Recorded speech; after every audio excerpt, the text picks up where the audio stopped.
여러분 안녕하십니까, 진성호입니다. 김대중 전 대통령의 비서 출신입니다.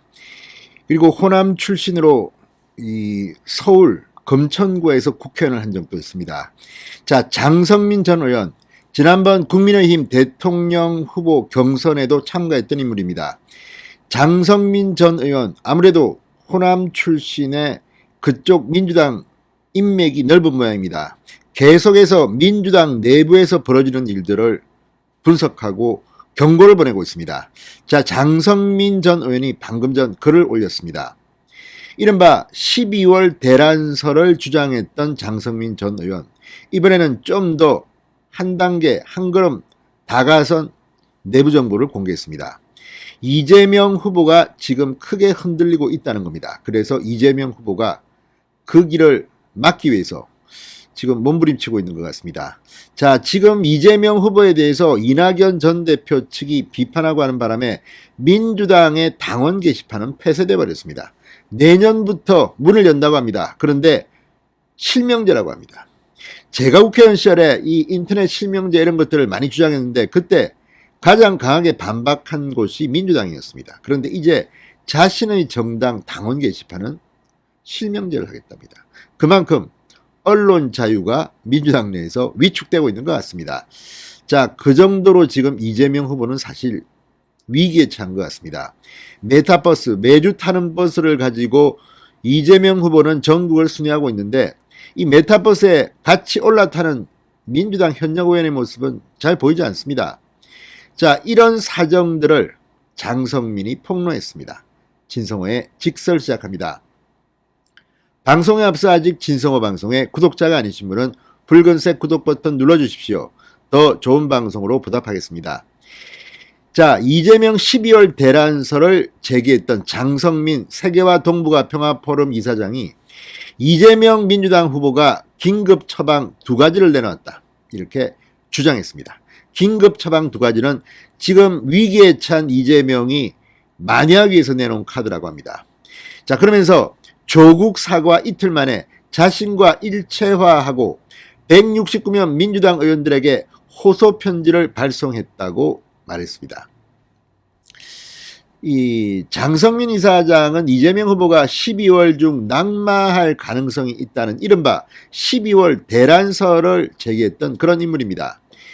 자, 자신의 페이스북에 글을 올린 장성민은 이재명 후보의 12월 대란설의 요인 가운데 하나가 조국 사건에 대한 대국민 사과였다. 이로 인해 여권 심청부의 12월 낙마설이 빨라진 듯한 분위기라고 말했습니다. 자, 이 조국에 대한 사과를 하면서 지금 추미애 등이 반발했죠. 장성민은 말합니다. 추미애 전 법무부 장관은 이재명 후보를 반개혁적 인물로 정면 공격했다. 이재명 후보는 앞서 방송클럽 토론회에서 조국 전 장관 사태와 관련해서 공정성이 문제되고 있는 시대 상황에서 민주당이 국민들께 공정성 기대를 훼손하고 실망시켜드리고 아프게 한 점은 변명의 여지가 없는 잘못이다. 제가 할 수 있는 범위에서 아주 낮은 자세로 진지하게 사과드린다고 했습니다. 조국 전 장관에 대한 사과 이후 추미애 전 장관은 대통령 후보도 여론을 쫓아 조국에 대해 사과를 반복했다. 대통령 후보의 사과를 이용해 다시 조국은 불공정하다로 한 번 더 낙인 찍히게 됐다고 비판했습니다. 사실 추미애 전 장관은 민주당 대통령 경선 과정에서 이낙연 전 대표를 비판하고 이재명 후보를 옹호했던 그런 후보였습니다. 그런데 이제 이재명 후보가 힘들어지니까 조국을 사과하고 추미애는 뒤통수를 맞은 셈이 됐습니다. 이러다 보니까 추미애와 같은 친조국, 친문 성향의 지지층들이 이재명 후보를 비판하고 있는 건지도 모릅니다. 그래서 민주당 당원 게시판까지 문 닫은 건지도 모릅니다. 장성민 이사장은 또 급기야 이재명 후보는 검찰이 윤석열 후보의 부인 김건희 씨의 대기업 협찬 의혹과 관련해 일부 무혐의 처분을 내리자 이재명이나 조국 가족이었다면 이라는 의미심장한 댓글을 공유했다. 조국을 다시 옹호하고 나섰다. 그러니까 이재명이 조국을 옹호하다가 비판을 받으니까 다시 조국 편을 든 게 아니냐는 의혹 제기입니다. 장성민은 보이지 않게 여권 심청부에서 가파르게 진행되는 12월 대란설을 막아보려는 대형수로 읽힌다고 분석했습니다. 장성민 이사장은 또 이재명 후보가 민주당 의원 169명에게 보낸 호소 편지를 언급했습니다. 12월 대란설을 막으려는 카드라고 판단했습니다. 장성민 전 의원은 이재명 후보는 민주당 각 의원 사무실로 A4 용지 3장 분량이나 되는 장문의 편지를 보내 앞으로 남은 90여일 의원님께서 이재명이 되어주시길 당부드린다. 국민의 삶을 무한 책임지겠다는 자세로 국민 곁에서 함께 해달라고 당부했다. 이 후보는 편지 말미에 친필 사인을 싣기도 했다. 장성민은 이 후보의 호소 편지가 12월 대란설 등 낙마설에 대한 반정이라고 주장했습니다. 장성민 전 의원은 민주당 의원들은 지금 이재명 후보의 메타버스, 매주 타는 버스를 타기 싫어한다. 12월 대란설의 조짐은 더욱 커져가고 있다. 자, 장성민 전 의원의 분석이 과연 맞을까요?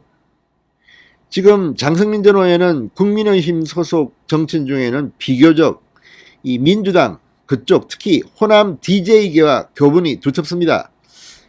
지금 호남 쪽에서는 이재명 후보를 탐탁지 않게 여기는 사람도 있다고 합니다. 물론 그래도 민주당이니까 지금 메인 후보는 이재명입니다. 그런데 장성민 전 의원의 주장이 맞다면 이재명을 다른 후보로 갈아치운다? 누가 될까요? 이미 김부겸 총리, 이낙연 전 대표들이 거론되고 있지만 또 다른 인물이 나올지도 모릅니다. 아무튼 민주당은 지금 여론조사에서 갇혀버린 이재명을 두고 상당히 많은 혼란이 일고 있으면 분명해 보입니다. 공당의 권리당원 게시판 문을 닫는다는 것 자체가 누가 봐도 이상합니다. 진성호의 직설이었습니다. 여러분 감사합니다.